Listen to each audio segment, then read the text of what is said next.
अब आगे हम लोग सेल के डिफरेंट कंपोनेंट्स के बारे में स्टडी करेंगे कि आखिर एक सेल के अंदर में, कि दुनिया में कोई भी सेल है उनके अंदर कौन कौन सी चीज़ें मौजूद होगी। उन सारी चीज़ों को हम लोग कंपोनेंट्स ऑफ सेल कहते हैं।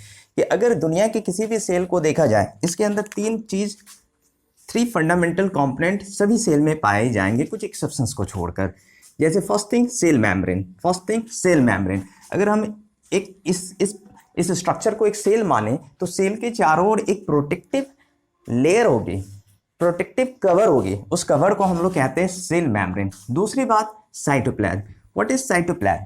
साइटोप्लाज्म सेल के अंदर प्रेजेंट जेली लाइक मटेरियल को साइटोप्लाज्म कहते हैं। जैसे इस सेल के अंदर जो भी जेली लाइक मटेरियल प्रेजेंट है उसे हम लोग साइटोप्लाज्म के नाम से जानते हैं। और थर्ड थिंग जेनेटिक मटेरियल, वो मटेरियल जो एक जनरेशन से दूसरे जनरेशन तक जीवों के कैरेक्टर को ट्रांसमिट करता है, वो मटेरियल, वो मॉलिक्यूल्स, उन मॉलिक्यूल्स को हम लोग कहते हैं जेनेटिक मटेरियल।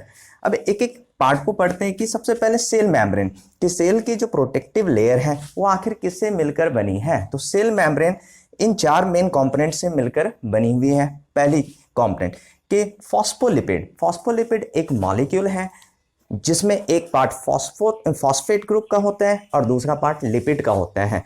और इस पार्ट में दो कैरेक्टर होता है, ये हाइड्रोफिलिक भी होता है और हाइड्रोफोबिक, इसके बारे आगे जानेंगे।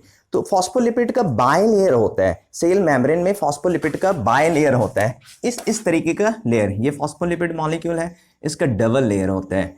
ठीक है, सेल मेम्ब्रेन में फॉस्फोलिपिड का डबल लेयर है, ऊपर एक लेयर नीचे एक layer. Second thing proteins various function play करता है सेल के अंदर में। जैसे प्रोटीन बीच बीच में इम्बेडेड होता है जो ट्रांसपोर्टेशन में हेल्प करता है, कुछ प्रोटीन रिसेप्टर के तौर पे भी काम करता है। थर्ड थिंग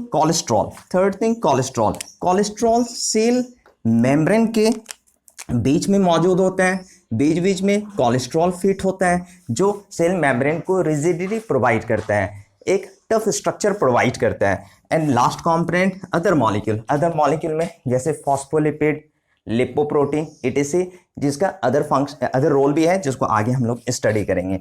तो सेल मेम्ब्रेन के अंदर में ये चार इंपॉर्टेंट कंपोनेंट पाए जाएंगे। First thing phospholipid, second thing proteins, third thing cholesterol and fourth thing other biomolecule.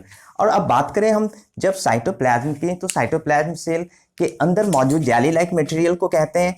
और इस जेली लाइक मटेरियल के अंदर टू इंपॉर्टेंट कंपोनेंट होता है। फर्स्ट थिंग को बोलते हैं हम लोग इंक्लूजन, यानी सेल के अंदर प्रेजेंट वेरियस कंपोनेंट, उसे हम इंक्लूजन के नाम से जानते हैं। जैसे फॉर एग्जांपल कि सेल कुछ सिक्रेटरी प्रोडक्ट तैयार करता है, जैसे एंजाइम्स हो गए, हार्मोन, तो वो वेसिकल्स के अंदर पैक रहता है, उसे हम इंक्लूजन्स के नाम से जानते हैं। Food particle, gas particle etc को हम लोग इंक्लूजन्स के नाम से जानते हैं। नेक्स्ट कंपोनेंट है ऑर्गेनील वेरी इंपॉर्टेंट पार्ट है, जैसे हमें आगे की और स्टडी करना है।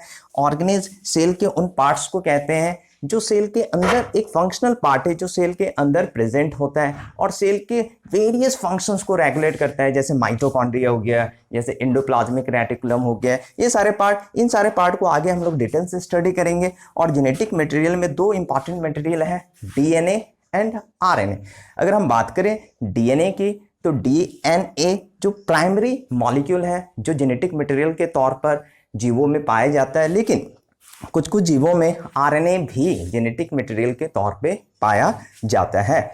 अब आगे की ओर जानते हैं कि अगर हम सेल को कैटेगराइज करें कि सेल के पास ये जेनेटिक मटेरियल सेल के पास ये जेनेटिक मटेरियल आखिर प्रेजेंट कहाँ होता है। कि कुछ सेल जिसमें जेनेटिक मटेरियल डायरेक्टली साइटोप्लाज्म में प्रेजेंट होता है, यानी ऐसे जेनेटिक मटेरियल को हम लोग नेकेड डीएनए कहते हैं। और कोई भी ऐसा सेल जिसमें जेनेटिक मटेरियल नेकेड हो, यानी न्यूक्लियस के अंदर प्रेजेंट नहीं हो, डायरेक्टली साइटोप्लाज्म में हो। जैसे फॉर एग्जाम्पल इस सेल को देखा जाए, इस सेल में ये जेनेटिक मटेरियल है, ये डीएनए डायरेक्टली कहाँ मौजूद है, साइटोप्लाज्म में। तो ऐसे सेल को हम लोग प्रोकैरियोटिक सेल के नाम से जानते हैं। और दुनिया में जितने भी तरीके के बैक्टीरिया है, बैक्टीरिया का क्लास, वो सारे बैक्टीरिया प्रोकैरियोटिक ग्रुप के अंदर आता है, क्योंकि उनमें न्यूक्लियस नहीं होता है, जेनेटिक मटेरियल डायरेक्टली साइटोप्लाज्म में पाया जाता है। और नेक्स्ट दूसरे टाइप की जो सेल है उसे हम लोग यूकैरियोटिक सेल कहते हैं। यूकैरियोटिक सेल का मतलब कि विथ न्यूक्लियस, ऐसे सेल्स जिसके अंदर न्यूक्लियस प्रेजेंट होता है उसे हम लोग यूकैरियोटिक सेल के नाम से जानते हैं। जैसे फॉर एग्जांपल कि प्लांट सेल या एनिमल सेल, जिसमें डीएनए एक मेम्ब्रेन बाउंडेड स्ट्रक्चर के अंदर पैक होता है and this membrane bounded structure is called nucleus. तो हिंदी में से हम लोग केंद्रक के नाम से भी जानते हैं। तो जिस सेल में न्यूक्लियस प्रेजेंट हो ऐसे सेल्स को हम लोग यूकैरियोटिक सेल के नाम से जानते हैं। जैसे जितने भी फंगस के सेल्स हैं, एनिमल्स के सेल्स है, प्लांट के सेल है, वो यूकैरियोटिक ग्रुप के अंदर आता है। तो आशा करूँगा कि ये वीडियो आप लोग पसंद करेंगे और आपके लिए हेल्पफुल हो। तो आज के लिए इतना ही, आगे और भी डिटेल में हम लोग वीडियो बनाएंगे जिससे आप सबों को बेनिफिट मिल सके। Thank you very much. हमारे चैनल को लाइक करें, सब्सक्राइब करें। Thank you.